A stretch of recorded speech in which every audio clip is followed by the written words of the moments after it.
أعوذ بالله من الشيطان الرجيم بسم الله الرحمن الرحيم إنما يخشى الله من عباده العلماء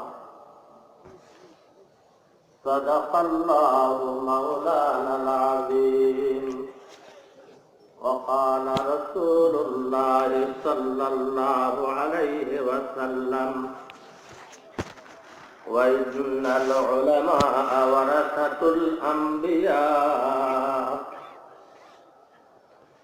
وإن الأنبياء لم يورثوا دينارا ولا درهما وإنما ورثوا العلم فمن أخذه أخذ بحظ وافر أو كما قال عليه الصلاة والسلام اللهم صل على محمد وعلى آل محمد كما صليت على إبراهيم وعلى آل إبراهيم إنك حميد مجيد اللهم بارك على محمد وعلى آل محمد كما باركت على إبراهيم وعلى آل إبراهيم إنك حميد مجيد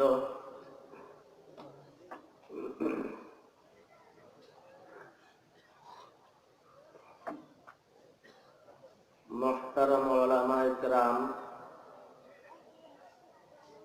मुअज़्ज़ज़ हाज़रीन अल्लाह पाक परवरदिगार आलमेर दरबारे असंख्य शुक्रिया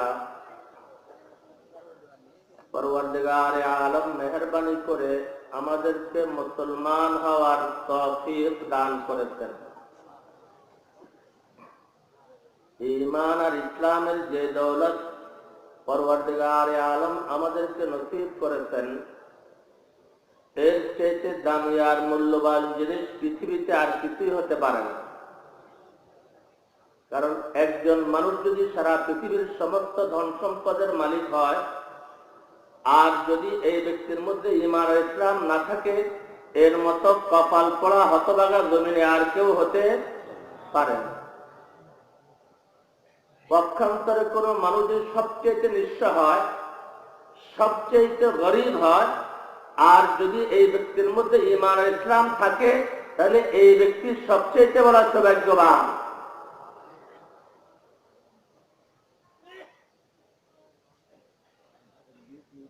কোরআনে পাক থেকে একটি আয়াত শরীফ তেলাওয়াত করেছি এবং সাইয়্যিদুল মুরসালিন আকায়ে নামদার তাজদার মদিনা জনাব মুহাম্মদুর রাসূলুল্লাহ সাল্লাল্লাহু আলাইহি ওয়াসাল্লামের হাদিস শরীফ সমূহ থেকে একটি হাদিস শরীফ পাঠ করেছি একজন মুসলমানকে কথা অবশ্যই উপলব্ধি করতে হবে যে আমাকে কোন ইলম অর্জন করা দরকার এই দুনিয়ার জীবনের জন্য এবং আখিরাতের জন্য কোন ইলম অর্জন করলে আমি দুনিয়াতেও শান্তি পাবো আখিরাতেও শান্তি পাবো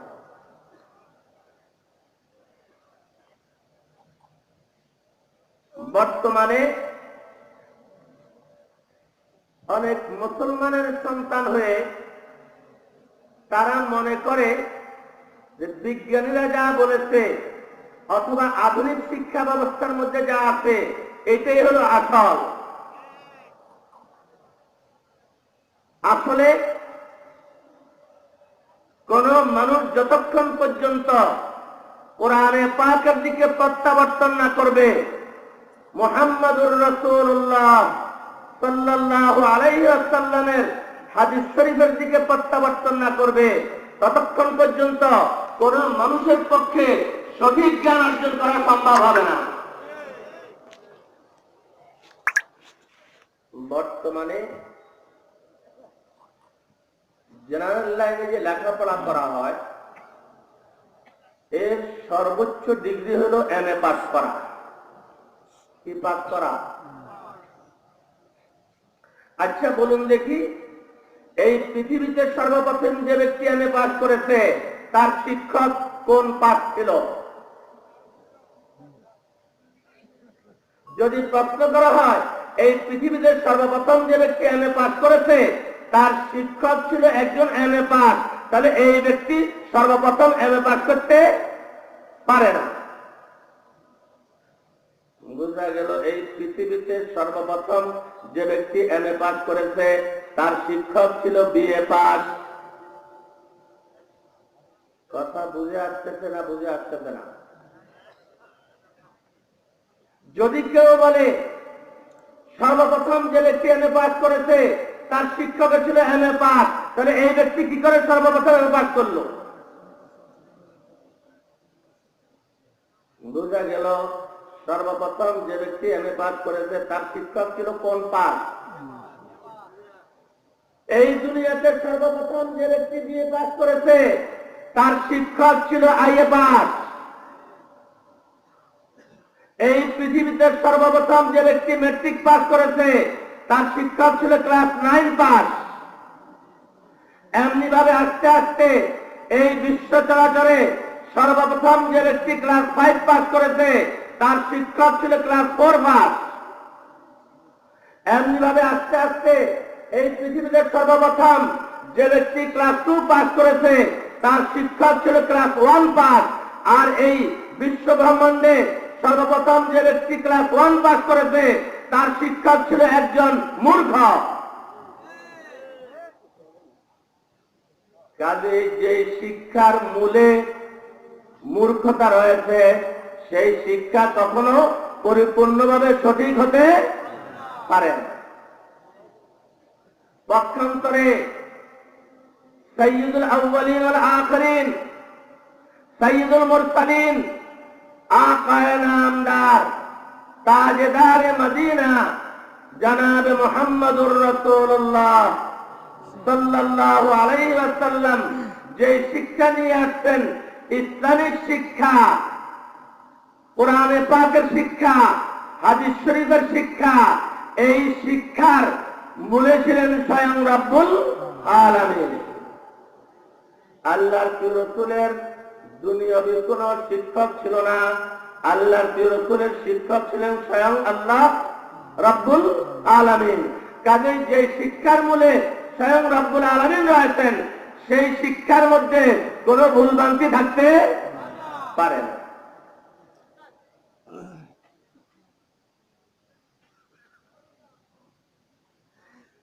কথা বুঝে আসলো কিনা? কি ভাই, তাহলে আমরা অনেকে এখনো ভুলে আছি কি নাই? 5টা ছেলের মধ্যে 5টাকে আমরা স্কুল কলেজ ভার্সিটিতে পাঠাইলাম। এই আব্বাজার ইন্তেকালের সময় তার মাথার পার্শ্বে বসে সূরা ইয়াসিন শরীফ তেলাওয়াত করবে কে? কে তার জানাজা দিবে?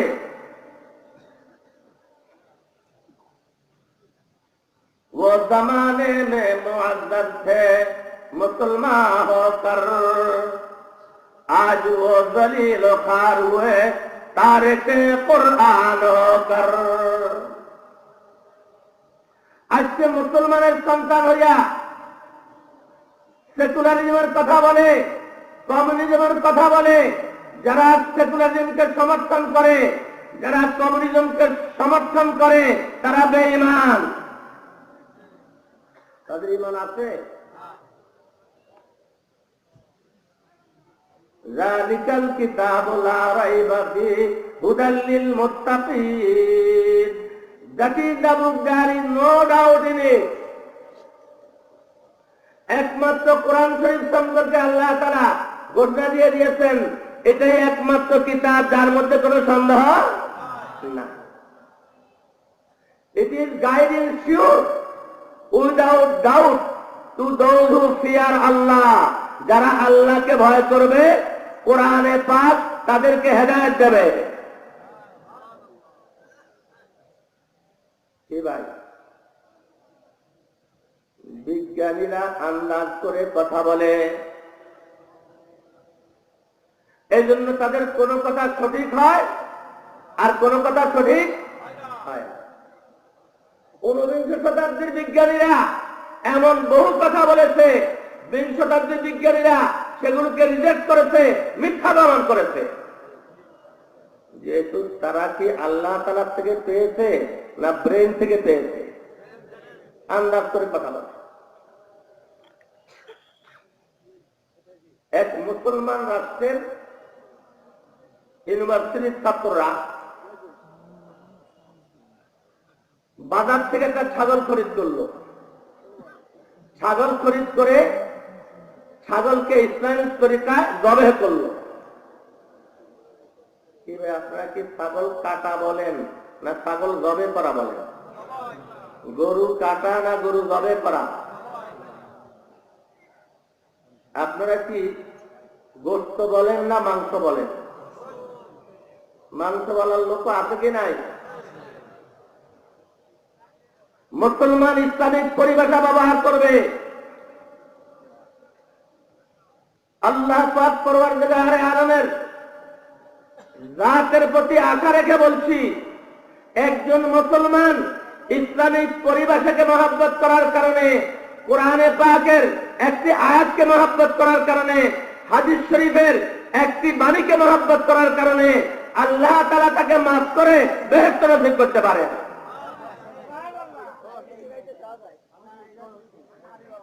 এখন ইসলামিক তরিকা তারা জবেহ করল।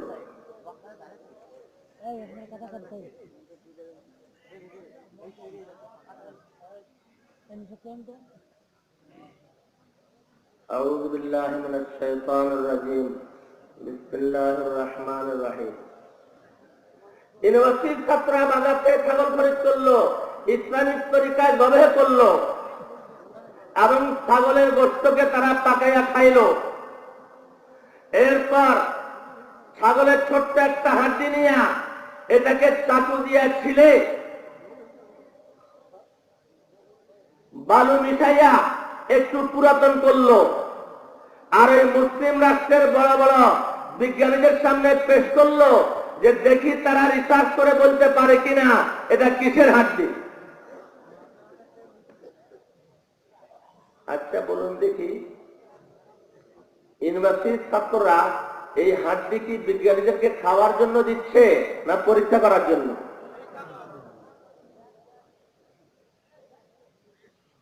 ওই দেশের বাছা বাছা বিজ্ঞানীরা একাধারে 3 দিন যাবৎ রিসার্চ করলো।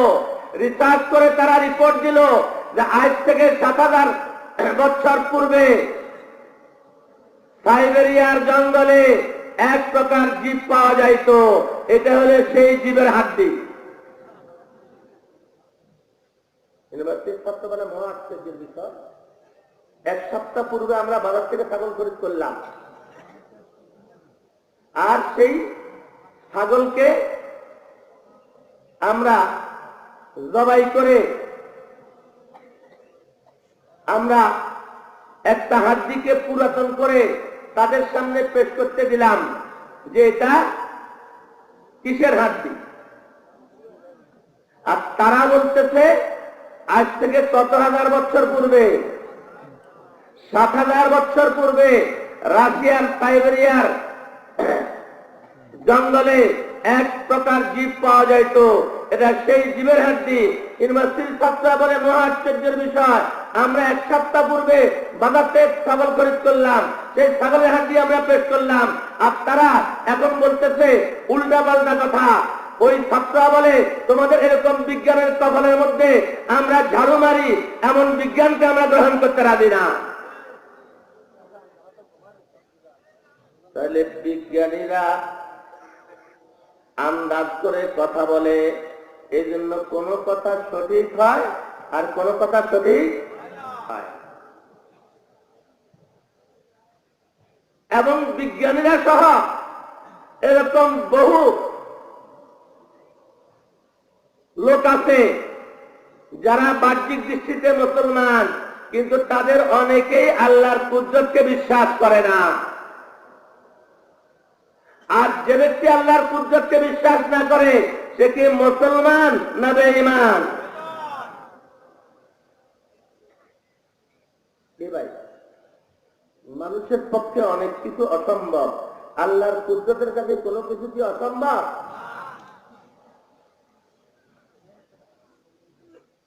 যেই মজলিসে আজকে আমি হাজির হলাম, ইতিপূর্ব হাজির হয়েছি, কিন্তু বাংলাদেশের সমস্ত ওলামায়ে কেরামের মুরব্বী শামসুল হক ফরিদপুরি রহমতুল্লাহ আলাইহি, যিনি পুরা বাংলাদেশের ওলামায়ে কেরামের কাছে সদর সাহেব হিসেবে প্রসিদ্ধ ছিলেন, ওনাকে দেখার আমার সৌভাগ্য হয় নাই। আল্লাহ শুকর, অনেকবার জিয়ারত করার সৌভাগ্য হয়েছে।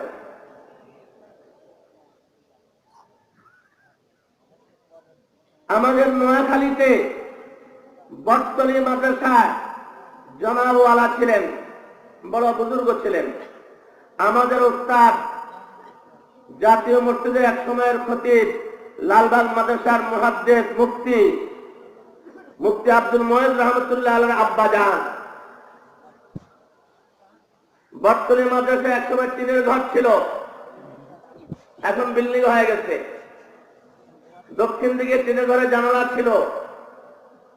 মুফতি আব্দুল মুঈন মরহুমের আব্বাজান সবক পড়াইতেছিলেন। এক পর্যায়ে তিনি দেখেন যে ওনার এক ছেলে সবকে নাই। হয়তো সেটা মোল্লা আব্দুল কবির সাহেব মরহুম হইতে পারেন, অথবা আরেকজন ননী চেয়ারম্যান সাহেব ছিলেন তিনি হইতে পারেন, অথবা অন্য কোনো ছেলে হইতে পারেন। সবক প্রায় শেষ। এই পর্যায়ে ওনার ছেলে এসে যখন সবকে ঢুকলেন, উনি জিজ্ঞেস করলেন যে তুমি কোথায় গিয়েছ? ছেলে জবাব দিয়েছেন, আব্বাজান মাছ ধরতে গিয়েছি। কি সংগ্রহ করার জন্য গিয়েছিলেন? জনাবওয়ালা রাগ হইলেন, কি বলছ?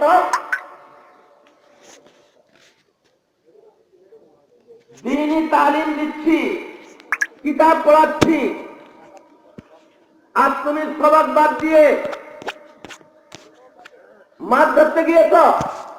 জনাবওয়ালা জজবার মধ্যে এসে বলেন, আরে যদি আল্লাহর হুকুম হয় তাহলে ডাঙ্গার মধ্যে শুকনো জায়গার মধ্যে মাছ পাওয়া যায়।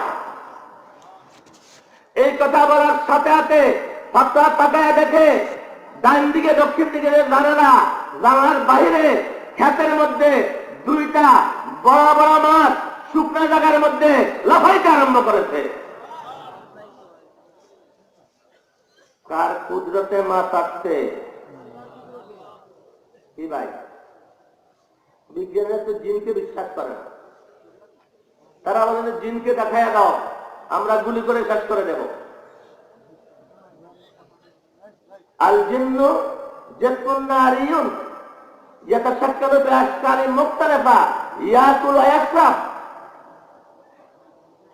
জিন আগুনের তৈরি, সূক্ষ্ম শরীর সম্পন্ন, যে কোনো স্বরূপ ধারণ করতে পারে, বাতাস হয়ে যাইতে পারে।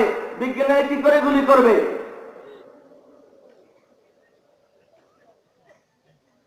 Doctor Maurice Bucaille Al Quran and science নামক কিতাব লিখছেন।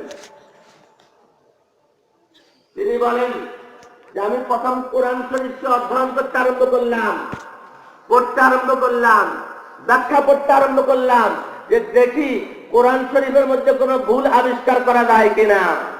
নাউযুবিল্লাহ। ভালো নিয়তে প্রথম পড়েছে না খারাপ নিয়তে? কি ভাই, আমেরিকা অথবা যে সমস্ত দেশ মুসলমানদের পক্ষে নয়, এরা কি আসলে মুসলমানদের বন্ধু না দুশমন? এরকম বহু দেশ আছে মুসলমানদের দুশমন, কিন্তু এদের কাজ হলো সাপ হয়ে কাটা, ওজা হয়ে ঝাড়া। আর এরা মুসলমানদেরকে সন্ত্রাসী বলতে চায়। আজকাল কেউ কেউ বলে কওমি মাদ্রাসা নাকি জঙ্গি প্রজনন কেন্দ্র। কওমি মাদ্রাসা জঙ্গি প্রজনন কেন্দ্র না ওলি আল্লাহ তৈরির কারখানা? কওমি মাদ্রাসার হাফেজে কেরাম তাহাজ্জুদের নামাজ পড়েন, সুন্নত তরিকা মতো চলেন। কওমি মাদ্রাসার ছাত্ররা সুন্নত তরিকা মতো চলেন, পাগড়ি মাথা দেন উস্তাদরা, ছাত্ররা। তাহলে এই কওমি মাদ্রাসায় কি খারাপ লোক তৈরি হয় না ভালো লোক তৈরি হয়? কি ভাই, ইসলামের শত্রুরা কি এগুলি পছন্দ করে? তারা পছন্দ করে। নরসিংদী এলাকার এক ব্যক্তি জাল পেতেছে বক ধরার জন্য। আপনারা বক বুঝেন তো? জাল পেতে এখন সে দোয়া করতে যে খোদা, যদি 2টা বক ধরতে পারি তাহলে একটা আপনার নামে ছেড়ে দেব। কার নামে ছাড়বে? আল্লাহর নামে। যখনই জালের মধ্যে 2টো বক এসে পড়লো, বক 2টাকে সে ধরে নাউযুবিল্লাহি মিন যালিক, আল্লাহ তাআলার উদ্দেশ্যে নাউযুবিল্লাহি মিন যালিক একটা খারাপ কথা বলল যে সে আল্লাহর নামে কি করবে না, ছাড়বে না। অর্থাৎ সে বুঝাইতে চাইল যে আমার কলা কৌশলে আমি বক ধরেছি, সেটা সে এখনো স্বীকার করে না। একটু আগে বলেছে 2টা ধরতে পারলে কি করবে? আল্লাহর নামে ছেড়ে দেবে। যখনই নাউযুবিল্লাহি মিন যালিক আল্লাহ তাআলা সম্পর্কে একটু খারাপ কথা বলল, আর সে বক একটা আল্লাহর নামে ছাড়বে না বলল, সাথে সাথে 2টার থেকে একটা বক তার চোখের মধ্যে এমনি ভাবে ঠোকর দিল, সাথে সাথে ওই ব্যক্তির চক্ষু অন্ধ হয়ে গেল। তাহলে কখনো কখনো আল্লাহ তাআলার পক্ষ থেকে ডাইরেক্ট অ্যাকশন হয় কি হয় না?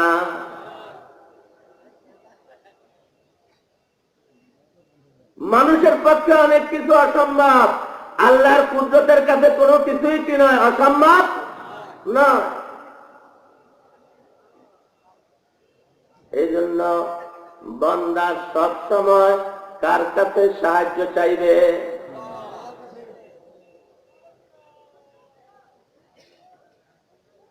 হযরত ইমাম হাসান রাদিয়াল্লাহু তাআলা আনহুর কাছে এক ব্যক্তি এসে বলল যে আমি অনেক গুনাহ করেছি, আমি বড় গুনাহগার, আমি আপনার কাছে দোয়া চাই, আমি যেন এরকম ভাবে দরখাস্ত করতে পারি আল্লাহ তাআলা যেন আমার গুনাহ মাফ করে দেন। এবং তিনি বলেন যে হে ইমাম হাসান রাদিয়াল্লাহু আনহু, আপনি আমাকে এমন একটা আমল শিখিয়ে দেন যাতে করে আমি আল্লাহ তাআলার দরবার থেকে গুনাহ মাফ নিতে পারি। ইমাম হাসান রাদিয়াল্লাহু তাআলা বললেন, তুমি তওবা ইস্তেগফার করো।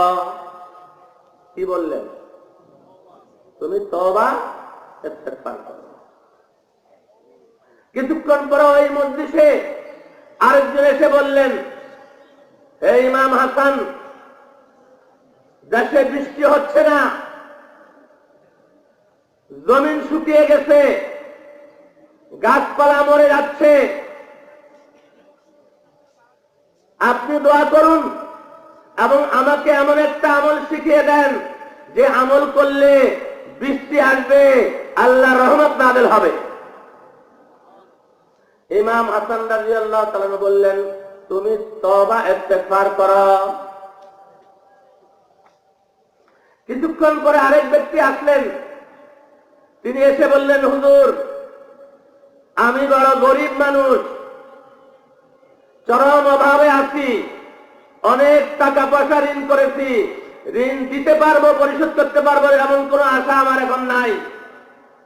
আপনি দোয়া করবেন আমাকে এমন একটা আমল শিখিয়ে দেন যে আমল করলে আমি ঋণ থেকে মুক্ত হতে পারবো। ইমাম হাসান রাদিয়াল্লাহু তাআলা আনহু, যিনি সাইয়্যিদুল মুরসালিন মুহাম্মাদুর রাসূলুল্লাহ সাল্লাল্লাহু আলাইহি ওয়াসাল্লামের দৌহিত্র, আল্লাহর প্রিয় রাসূলের নাতি, ইমাম হাসান রাদিয়াল্লাহু তাআলা আনহু বললেন, তুমি ইস্তেগফার করো। কয়টা আমলের কথা গেছে এর মধ্যে? কয়টা বিষয়? তিনটা বিষয়। তিনটা বিষয়ে কি বলছেন তিনি? ইস্তেগফার করো। একটু পরে আরেক ব্যক্তি আসলো, সে এসে বলল, আমি পানির অভাবের কারণে পুকুর কাটতে চাই, কিন্তু সেই পুকুরের মধ্যে পানি আসবে না আসবে এটা আল্লাহ তাআলার হুকুমের অধীন। এজন্য আপনার কাছে আমি এসেছি, আপনি আমার জন্য দোয়া করুন, আমার পুকুরে যেন পানি আসে।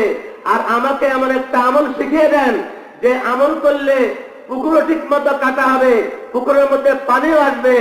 ইমাম হাসান রাদিয়াল্লাহু তাআলা বলেন, তুমি তওবা করো, ইস্তেগফার করো। কিছুক্ষণ পরে আরেক ব্যক্তি আসলো, সেই ব্যক্তি এসে বলে, আরেক ব্যক্তি এসে বলে, হে ইমাম হাসান রাদিয়াল্লাহু আনহু, আমার বিবাহ শাদী করার আগ্রহ আছে, কিন্তু হচ্ছে না, বাধা। আপনার কাছে দোয়া চাই যাতে করে বিবাহ শাদী হয় এবং আল্লাহ তাআলা যেন নেক সন্তান দান করেন। ইমাম হাসান রাদিয়াল্লাহু তাআলা বলেন, তুমি ইস্তেগফার করো। এখানেও কি বললেন? তুমি ইস্তেগফার করো। পঞ্চম ব্যক্তি এসে বলল, হুজুর, আমি বাগান তৈরি করতে চাই, যাতে করে ঠিকমতো বাগান তৈরি করতে পারি এবং বাগানের মধ্যে ফল ফলাদি বেশি পরিমাণ হয়, সেজন্য আপনার কাছে দোয়া চাই এবং আপনি আমাকে এমন একটা আমল শিখিয়ে দেন যাতে করে আমি সুন্দরভাবে ফল ফলাদি ফসল করতে পারি, বাগান করতে পারি এবং যাতে করে ঠিকমতো ফল আসে। ইমাম হাসান রাদিয়াল্লাহু তাআলা আনহু বলেন যে তুমি ইস্তেগফার করো। পাঁচজনই চলে গেল। ওনার সাথে থাকেন সপ্তমে খাদেম। খাদেম বলে যে হুজুর, আমি তো কিছুই বুঝতে পারলাম না, যে যা বলেছে আপনি কি বলেছেন? ইস্তেগফার করো।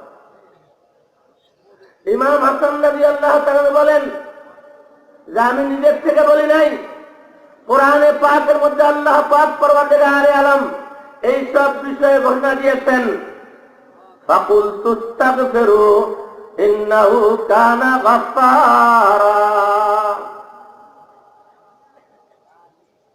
আল্লাহ তাআলা জানিয়ে দিয়েছেন তার প্রিয় রাসূলের মাধ্যমে যে গুনাহ মাফ পাওয়ার জন্য ইস্তেগফার করো। বিবাহ শাদী হয় না, ইস্তেগফার করো। সন্তানাদি হয় না, ইস্তেগফার করো। অভাব অনটন, ইস্তেগফার করো। বৃষ্টি হয় না, ইস্তেগফার করো। কারণ সব কিছুর মালিক কে? বৃষ্টি হবে বিজ্ঞানীদের হুকুমে না আল্লাহর হুকুমে? এসব মনে করলো, এই জন্য বলে দেই, এখন তো মহিলারা অনেকে পর্দা করে না। কি ভাই, পর্দা করার মহিলার সংখ্যা বেশি না বেপর্দার মহিলার সংখ্যা বেশি? একজন মহিলা যদি সন্তানকে পেটে নিয়ে বাজারে যায়, নাউযুবিল্লাহি মিন যালিক, সিনেমা হলে যায়, যদি বেপর্দা বেহা অবস্থায় চলাফেরা করে, এই মহিলার থেকে ওলি আল্লাহ, আল্লাহওয়ালা, পরহেজগার সন্তান হওয়ার কি আশা করা যায়? কিতাবে লেখেন, আম্মাজানদের পেটে যখন সন্তান আসবে তখন তারা এই দোয়া করতে থাকে, রব্বি ইন্নী নাযারতু লাকা মা ফি বাতনি মুহাররারা। রব্বি ইন্নী নাযারতু লাকা মা ফি বাতনি মুহাররারা,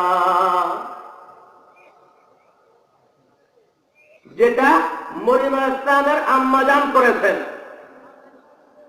যদি এই দোয়া করতে থাকে, আশা করা যায় ওই মহিলার ঘরে নেক সন্তান দুনিয়াতে আসবে।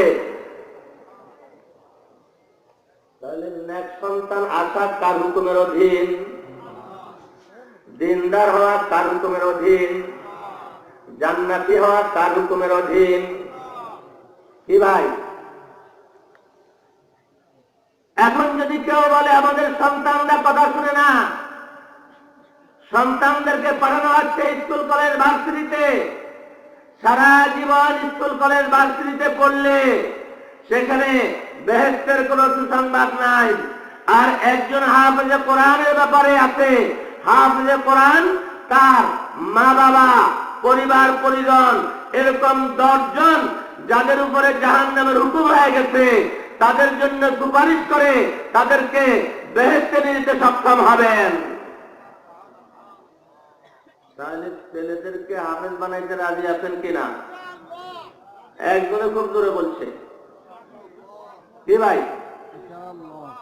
নাকি বলবেন যে ডাইন হাত আর বাম হাতে যারা রোজগার করতে পারে, সামনে পিছনে যারা রোজগার করতে পারে, সেরকম সন্তান বানাবো।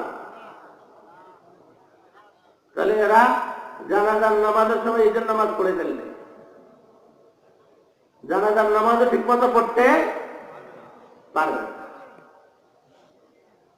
এবং প্রত্যেক মুসলমানের কোরআন শরীফ তেলাওয়াত পরিশুদ্ধভাবে লাগবে কিনা? কি ভাই, শুধু কেবল জুমার জামাতে ব্যাপকভাবে হাজির হলে চলবে, না ফজরের জামাতে হাজির হইতে হবে? জবাব দেন না কেন? মনে রাখবেন, ইসলামী হুকুমতের জন্য আন্দোলন হচ্ছে। প্রত্যেকে ইসলামী হুকুমত চায় কি চায় না? কি বলেন আপনারা? চায়। যেই দিন আপনি বাংলাদেশে দেখবেন জুমার জামাতে যেই পরিমাণ মুসলমান জমা হচ্ছে, ফজরের জামাতে সেই পরিমাণ মুসলমান জমা হওয়া শুরু হয়ে যায়। জুমার জামাতে যেই পরিমাণ মুসল্লি হাজির হয়ে থাকেন, ফজরের জামাত সেই পরিমাণ মুসল্লি হাজির হয়ে যায়। ইনশাআল্লাহ তখন খুব তাড়াতাড়ি দেশে ইসলামী হুকুমত কায়েম হয়ে যাবে। কি ভাই, তাহলে এই মসজিদ তো জিজ্ঞাসা করার মসজিদ না। কিন্তু যদি জিজ্ঞেস করা হয় আজকে ফজরের নামাজের পর আমরা কয়জন কোরআন শরীফ তেলাওয়াত করেছি, সবাইকে হাজির হইতে পারবে? তাহলে সারা জীবন ওয়াজ শুনবো, তাফসীর শুনবো, কিন্তু আমল করবো না। তাহলে আমরা কথা বললো আমলের নিয়তে বলবো, কথা শুনলো কোন নিয়তে শুনবো? আমলের নিয়ত। আল্লাহ পাক পরওয়ারদিগার আলম, আমরা যা কিছু আলোচনা করেছি এবং শুনেছি, আমাদেরকে সহিভাবে আমল করার তৌফিক দান করুন। পরওয়ারদিগার আলম এই দুনিয়ার জীবনে তার হুকুম মতো, তার প্রিয় হাবিবের তরিকা মতো আমল করে কিয়ামতের ময়দানে তার প্রিয় হাবিবের জামাতে শামিল হওয়ার তৌফিক দান করুন। ওয়া আখিরু দাওয়ানা আনিল হামদুলিল্লাহি রাব্বিল আলামিন। রব্বানা তাকাব্বাল মিন্না ইন্নাকা আনতাস সামিউল আলিম।